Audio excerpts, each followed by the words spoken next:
जबसी सबैजनालाई हामी ख्रिसको सेना युट्युब च्यानलबाट हामी प्रत्येक दिन परमेश्वरको जिउँदो वचनलाई लिएर तपाईँहरूको माझमा आउने गर्दछौँ। तपाईँहरूलाई स्वागत छ। आउनुहोस् हामी आजको दिन परमेश्वरको वचनलाई हेर्न गइरहेको छौँ। मैले आज रोमी 10को 10लाई लिएर तपाईँहरूको माझमा आएको छु। यो ठाउँमा यसरी लेखिएको छ, रोमी 10को 10मा यसरी लेखिएको छ, किनकि मानिसले आफ्नो हृदयले विश्वास गर्छ र ऊ निर्दोष ठहरिन्छ। फेरि एकचोटि म हेर्दैछु, किनकि मानिसले आफ्नो हृदयले विश्वास गर्छ र ऊ निर्दोष ठहरिन्छ अनि उसले आफ्नो मुखले स्वीकार गर्छ र उद्धार पाउँदछ। बाइबल खण्ड रोमीको पुस्तकमा मानिसले जब आफ्नो मुखले स्वीकार गर्छ अनि त्यो मान्छेले उद्धार पाउँछ भन्ने कुराहरू लेखिएको छ। प्रिय मित्रहरू, आज तपाईँ र म कस्तो ठाउँमा, कहाँ र कसरी आफ्नो जीवन व्यतीत गरिरहेका छौँ त?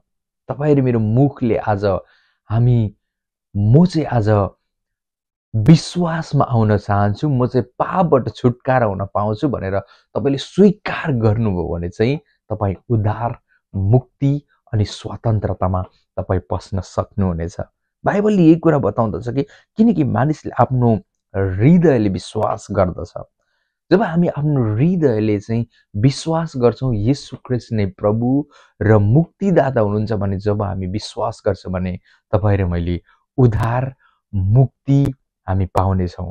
अनि जहिले पनि म आफ्नो जीवनमा यही कुरा घोषणा गर्दछु कि तपाईँ र म हाम्रो हृदयले के कुरा सोचिराखेको छ, हाम्रो हृदयले के कुरा विचार गरिराखेको छ, कि तपाईँ र मेरो ठुलो जिम्मेवारी होइन, यो संसारमा आउनु भनेको एउटा ठुलो खाल्डोमा पस्नु हो। मतलब पापको दलदलमा हाम्रो स्वभाव नै पापी स्वभाव भएर हामी जन्मेको हुँदछौँ र त्यो स्वभावबाट निस्किनको लागि येशू ख्रीष्टलाई हाम्रो हृदयले विश्वास गर्नु जरुरी छ।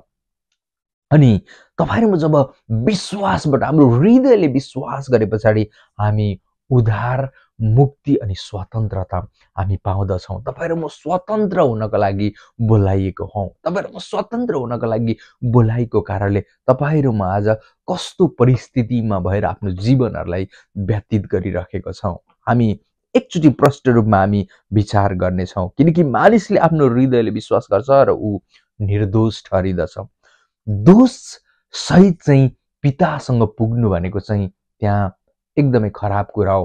हामी जब दोष रहित हुन्छौँ भने, हामी यदि कोही मान्छेको अगाडि हामीसँग एकदमै दोष, केही कुराको हामीलाई दोष छैन भने हामी एकदमै निडर रूपमा हामी बोल्न सकिरहेको हुँदछौँ, आफ्नो कुरा राख्न सकिरहेको हुँदछौँ।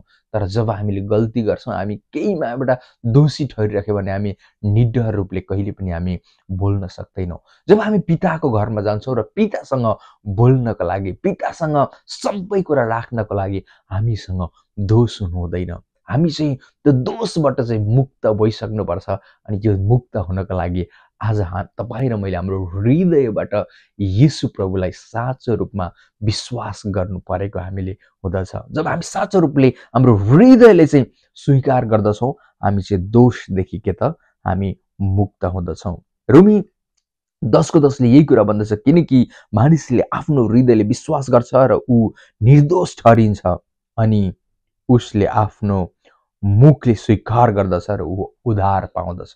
है, अनि बाइबलको खण्डनमा यही कुरा लेखेको छ, यदि हाम्रो मुखले स्वीकार गर्यौँ साँचो प्रभु तपाईँ हुनुहुन्छ, प्रभु येशू तपाईँ हुनुहुन्छ, मलाई पापदेखि छुटाउने, मलाई छुटकारा दिने, मलाई स्वतन्त्र गर्ने तपाईँ हुनुहुन्छ भनेर जब हाम्रो मुखले जब बोल्दछौँ, तपाईँ र म निर्दोष ठहरिदछौँ। प्रिय मित्रहरू, आजको दिन हामी ख्रिसको सेना युट्युब च्यानलबाट यही कुरा तपाईँलाई हामी भन्न चाहँदछौँ कि साँच्चै नै हामी निर्दोष ठहरिन आवश्यकता छ।